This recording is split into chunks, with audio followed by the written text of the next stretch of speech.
In the spirit of helping you buy less makeup that you don't need and you're not going to use, we are going to talk about the palettes that I would have bought if I was not on a no-buy but ended up not buying. And we're going to tally up how much money I end up saving by not buying these palettes. If that sounds good, don't forget to give this video a thumbs up and let's get started. For the ones of you who might not know, I actually kind of unofficially started a no-buy starting Black Friday of last year that became an official no-buy in January. All of these products launched after that period. I have the list in front of me. We're going to go brand by brand, and for each of these products, I'm going to tell you the name of the product, the price of the product that we're going to tally up at the end. And I did a little bit of psychoanalysis here to understand why I wanted this particular product so bad, so that I could use that reasoning to talk myself out of buying the product. And maybe that strategy helps you also be able to do the same, because doing that made me realize there's actually a very few reasons that kind of made me want to buy all of these products. And if I could find ways to tackle that root cause, then it was a lot easier to say no to the product. So in no particular order, Cosmic Brushes Winter Wonderland is our first victim. Studying myself, I realized the reason I wanted this palette so bad was separate from all the amazing reviews it got, was because I had pretty much all of the other launches from Cosmic Brushes, and I was going off of a completionist mentality, which is the mentality that says I need to own every single product from a brand, regardless of whether I've used the past products that I had from that brand. A way that I used to get around that completionist mentality, I decided to delay the purchase. So this was actually very helpful because I thought to myself, well, I'm not going to buy this palette now. I'm going to buy it a little later. And by the time that little later happened, I didn't want the palette anymore. And then I went into a no-buy when I just couldn't really buy. And today I don't have any interest in buying this palette because it's old news. Nobody's talking about it anymore. Next one is Diva's Gloomy Garden, and this one, particularly the photos that launched, really got me to the point that I thought I might end up breaking my no-buy for it. But when the palette was revealed, I realized this is actually a color story that I could potentially dupe. Perhaps if the palette had some more deep reds or purples, particularly the cool toned purples, it would have gotten me a lot more. But because it didn't have those kinds of colors that I gravitate towards a lot, and also because on the flip side, I felt that it looked much more similar to Diva's first palette than I was expecting, it was easier to say no to it. Also, by the time this palette launched, I had gotten into the habit of duping things, which I had realized is an amazing way to get around getting caught into owning and buying these palettes. I still gravitate towards this palette a lot, and it could totally become an impulse purchase, but I've heard that this palette is kind of phasing out, and it doesn't make sense as a creator to go buy products that are not going to be available to people anymore. So that is yet another incentive for me to say no to things. Next products I want to talk about are two things that dropped from Fantasy Cosmetica. Their Lost Library collection, which was $90 for the lipsticks and $90 for the single shadows. Normally I would have gone and bought probably the single shadows and maybe a few of the lipsticks, if not the whole collection. And thinking about how I would have behaved after this product launched made me realize that I'm one of those people that when I don't want to make a decision, I just decide to buy everything. If I can't make a decision on buying one of the lipsticks, I'll say, okay, let's just buy the whole collection. Figuring out how it would make it easier for me to buy just one item would have actually helped me save money. And in this particular case, the reason I said no to it and how I convinced myself not to buy it was that I realized that there's nothing really special in this collection, or at least in the advertisements for this collection. For example, special shades that I didn't have a dupe for, maybe a particular formula that was super special. In the absence of that, I couldn't justify in any way spending that much money. I mean, $90 for 6 pans? And I realized the reason I would have bought this collection was because of the completionist mentality, because I owned every single other thing from Fantasy Cosmetica, so I needed to have something from this collection. And recognizing that and thinking to myself, get out of this cycle, really helped me not buy anything from this collection, which made it easier when Fantasy Cosmetica dropped their blue palette, the Wizard palette, earlier this year. Because separate from the fact that I was on a no buy during that time, because I was already out of that completionist mentality. I did not at that point own all of the products that Fantasy Cosmetica had launched. I'd broken the cycle. Also, the palette color story was more like a monotone palette with a couple of yellows, so it was not that appealing. Beauties, remember, the purpose of this video is not to shame any brand. Brands can charge whatever they want for palettes. The purpose of this video is to help you not buy palettes and makeup that you're not going to use, like me, makeup that's going to remain on the shelf and collect dust. Let's buy less of those and instead focus on buying products that we're going to love, we're going to keep using, and also to focus more on using the products that we already own. And next thing that launched that I still have in the back of my mind is Pretty in Pastel from Glaminatrix. And the reason I really want this palette is because I love Glaminatrix. I love the brand, and I pretty much own all of their palettes at this point, not the ones that happened earlier than I discovered them, but the ones that they have launched in the past couple of years. Again, the completionist mentality. And really thinking to myself, how many times, girl, are you going to use this palette? And realizing this palette is pastels. I have so many pastel palettes that I don't even use. And really regurgitating that mentality helps me be able to say no to this palette. The fact that this palette is also not going to be available for too long, so it's going to be phased out and not restocked according to the brand, also helps, because again, if you're a creator, once the palette's gone, it's gone. You're not going to be talking about it because nobody can buy it. It's kind of pointless. So thanks, Glaminatrix, for thinking about my budget. Beauties, remember that all of these tallies do not include taxes and they do not include shipping. Another thing that makes it more expensive to order from international brands like Glaminatrix is that the shipping charge is significantly more. And those shipping charge numbers also convince me to not buy a lot from brands that are international, because usually when I'm putting an order, I prefer putting an order that has more than just one product, because it doesn't make sense to pay $20, $30, $40 for shipping just for a palette that costs twice the price of shipping.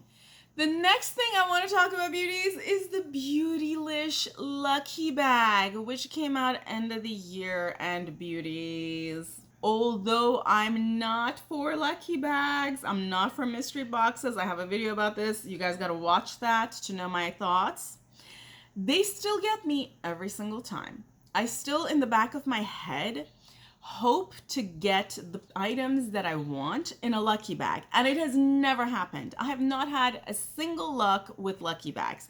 They've never had products that I wanted, and I don't know why I'm still getting lured by them. And when this lucky bag became available, I went on the site and I had my doubts. The lucky bag has gotten me 3 or 4 times in the past many years. Remembering the not so positive experience I had had with the lucky bag in the past years made me be able to convince myself that I don't need this. Also, the lucky bag has $20 shipping charge as well, so the prices are going to be way, way higher than what you're going to see on the screen. Let's talk about a brand that has some controversy with the different palettes they launched during this time, and that is no other than Ensley Rain. So they first started with the Lands of Enchantment palette, which was a palette that has a color story that I really, really gravitate towards. That's my kind of color, the blues and the teals and kind of cool tones. But then I saw the price and I was like, girl, no, no, no. How did $90 become a normal price for a palette that size, particularly for a relatively unknown brand? And for me, at least, having a very high price is an easy way for me to say no, because If I can't afford something, and if I can't justify something in my budget, I can't afford it. It's almost as if brands are ironically doing themselves a disservice, because even if you want the palette really bad, if you can't afford it, if you don't have the money, you're not going to buy it. There's no way around that. And that's kind of what happened with this palette. At the time it was launching, end of the year, there's a lot of other money that you have to spend. So it just ended up not being one of the things that was on my end of year list. And then they launched Cold Moon, which was a little cheaper. I think they did take feedback and marked the price a little lower. But what helped me say no to this palette was the fact that it was very neutral and I was not gravitating towards the color story. But because it became one of the topics of conversation in the beauty community, in the indie beauty community, I decided instead to dupe the palette. And judging by the number of people who watched that dupe video and commented and talked to me about it, I think people also enjoyed the duping, and it started me on this process of trying to look for alternatives in my already existing collection instead of trying to keep looking out for purchasing new items to fill a void that I was seeing. I noticed when thinking about it, the part of the reason I like to buy makeup is for having more opportunities. When I have access to more colors, particularly if they're pre-curated for me, if palettes are pre-curated for me, it's a lot easier to just use that color story than to have to sit and try to figure out what colors to mix and match. But duping helped me get around that because I could use the arrangement that was pre-curated and just mimic exactly that, or as much of that as I could, with my already existing collection. And this can work amazingly if you, like me, have a gigantic collection. And then by the time Ensley Rain dropped Groovy Garden, I pretty much had no interest in picking anything up. Particularly that this palette looked like a dupe of a few other palettes, and honestly, a lot of palettes that have existed, not even from the same brand. I know I've mentioned to you all that I want to dupe it because you guys liked my duping videos, but honestly, I don't even know if anybody cares for the dupe of this. I would be surprised if this is a popular palette because, as I said, the color story is very mainstream. During this time, we saw this palette from Kosmetics, and I think in normal times, I would have picked this up. What helped me say no to this palette was recognizing that the palette has a lot of neutral colors, which are colors that I don't really gravitate towards. And thinking about it even more, I realized part of the reason I really wanted this palette was for that red color, which is a true red, at least from the photos.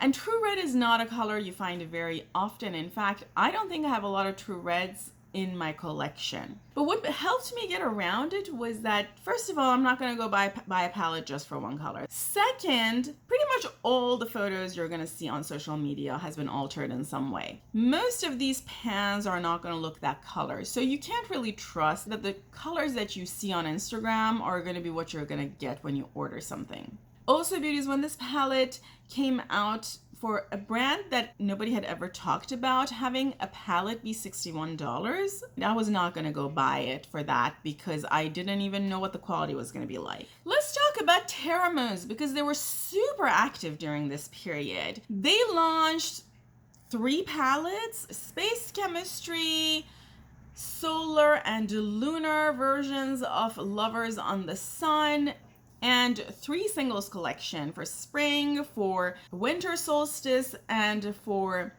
fall equinox. For some of these, I could not find the price, so the prices on the screen are estimates. When a brand launches so frequently, it almost loses that special feeling because it's very easy to convince yourself as a buyer that if you miss out on this one, something else is going to come out in 2 weeks and you can just jump on that hype. So frankly, although you might think I might have had really bad FOMO, I actually did not.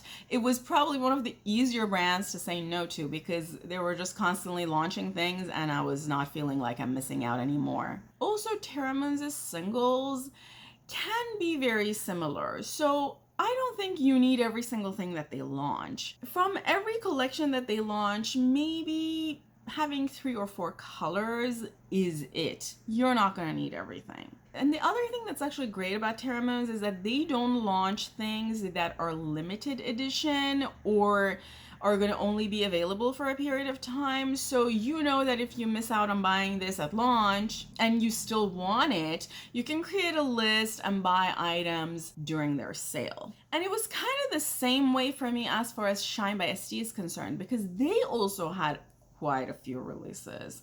They did at least 2 collaborations during this period, and they had a duochrome collection, they had a 7-pan holochrome singles collection. It was called the Horizon series. They recently launched the Arabian Fantasy collection. So there were quite a bit of single collections that they launched, but more or less the same thing as with Terramones, that if I miss out on something, I can probably pick it up down the road. Another thing specifically about Shine by ST is that their prices are pretty high. Now, the singles are very, very special.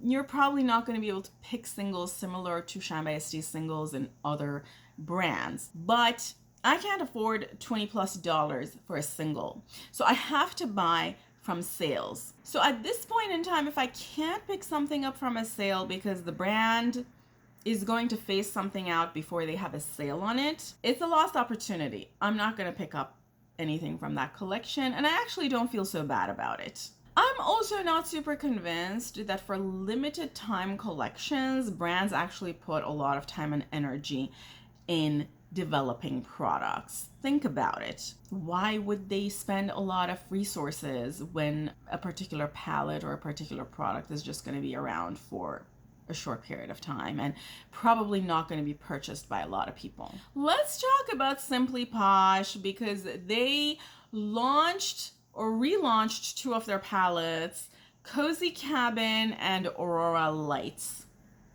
Now, Aurora Lights definitely was a palette that I find so beautiful. All of those jewel tone mattes totally get me. But what helped me talk myself out of this was realizing that the reason I wanted this palette was, again, the completionist mentality, because I had all of the palettes that this brand launched in the past 2 years. And realizing that made it very easy to say, you know what, I don't need everything from this brand. Also realizing that there's actually nothing super special about this palette. It's not like it has very special shimmers.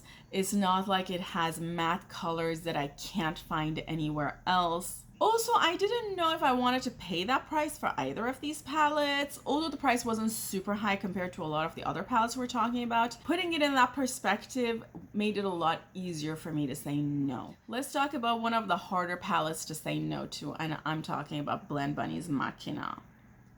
Now, I was not gravitated towards this color story at all. The only reason I wanted this palette was for the completionist mentality. There's nothing super special about this palette. It's not like I love the color story. It's different. I actually have a palette that made me feel the same way, Paletopoly from Ace Beauté, that I don't use that often. So until I go use that palette more, I shouldn't buy another palette that makes me feel the same. And by feeling the same, I'm talking about the feeling of I'm a little bit confused about what kind of looks I can make with this palette. I think I would have thought differently about this palette if it had magnetic pans. Particularly doing a lot of dupes during this period, I realized that I don't want to be forced into using a palette only in the form that it's been arranged. I love the flexibility afforded to me by having the option of moving things around in a palette and arranging them in whatever format I choose. And when brands don't give me that flexibility, I don't know if I want to pay for those products. The next product I want to talk about is Colourpop. Now, the only palette from Colourpop I'm going to talk about is the Twilight palette, because they've had a bunch of other things that I didn't really have a lot of interest in picking up. But although I don't care too much about Twilight, I thought this was a pretty interesting color story from Colourpop. But what helped me easily get around that feeling of need to own this palette was realizing that this palette actually looks in many ways similar to another palette from Colourpop. Aurora struck. The colors are not exact dupes, but it's more or less the same kind of color range. And I thought to myself, girl, until you use Aurora struck more, you can't go buy another palette that has more or less the same color family in it. So I opted for duping that palette. The video is on my channel if you haven't watched it yet. But I want to call out one other benefit of doing the whole no buy exercise, which was that it made me go and dig into some of my already existing products, singles for the most part, but also even palettes, and use those palettes and get more creative with those palettes. I truly believe that if I had not gone through that exercise, I would not have realized, for example, the range of looks I can make with Aurora struck, like the look that I have on today. Let's talk about another mystery bundle, which was Sydney Grace's stuffed stocking. You all remember they had this around December. And Beauties, I added that stuffed stocking when it was on sale. It was on sale for even a more discounted price for, I believe, the first 24 hours. But then I talked myself out of it because I went on their website and I saw what was going to be in the stocking. And I knew this, but I forget this every time when it comes to mystery bundles, that mystery bundles are curated for mass market. So they are not going to have those special colors that I only love. They might be curated a little bit, like you can choose fair colors or darker colors, or you might be able to distinguish them by color families, but brands aren't going to curate it specifically for a single individual. So I can't know if I'm gonna get colors that I'm even gonna like. And Sydney Grace told us on their website what was gonna be in the stocking. When I looked at that list, I was like, I don't need any of these. The few things that I really want in a mystery box are eyeshadow singles. I might even get colors in this stocking that I might already have in my collection. And that made it very easy to say no to that mystery bundle. And frankly, I think any mystery bundle. We have two more brands to go, Beauties. You'll probably know which ones they are. First one is Adept. And Adept for me is all about completionist because I think I have pretty much all of their eyeshadow palettes. They launched Flying Fiddles and then more recently Cyborg Choir. And what helped me talk myself out of Adept was something Adept did themselves, which is first, Flying Fiddles had neutral colors in the palette, and you know, it's a lot easier for me to say no to neutrals. And then I opted for duping that palette, and by the time I did that, I had already broken that completionist mentality. I didn't want every single palette from Adept anymore because I had already said no to one. And when Cyborg Choir came around, it was a lot easier to say no because the color story was much more similar in my mind to their Element 115. Also, one thing I realized is I like more mattes in my palettes, which made it easier to say no to things. And also thinking about the fact that I haven't used my Element 115 and Cimmerian Sunset enough. I had already made the decision at that point that I'm not gonna, and I should not go buy a palette from a brand until I have used the palettes that I've purchased from that brand before at a certain frequency. If I've only touched a palette once, I shouldn't go buy new palettes. And Beauties, all the products we talked about so far are products that I more or less comfortably and successfully said no to. And I'm pretty confident that I'm not gonna go pick any of them up at this point. Let's now talk about some things that I said no to during my no buy, but I can't promise that after my no buy is over, I'm not gonna go buy some stuff from. And in fact, I probably will. And Beauties, these are nail lacquers. We had Cleona and they had so many different things launched.